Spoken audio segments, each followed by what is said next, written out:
Hello, faith friends. My name is Matthew Sebastian P. Marang from St. Teresa of the Child Jesus Branch.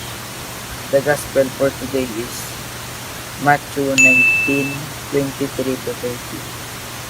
Ang natutunan ko sa Gospel na aking binasa ay pagiging mahina nating mga tao na pinakita sa una pa lang ni Adan at Eva na kinain ang mansanas kaya sila ay nagkasala sa Diyos.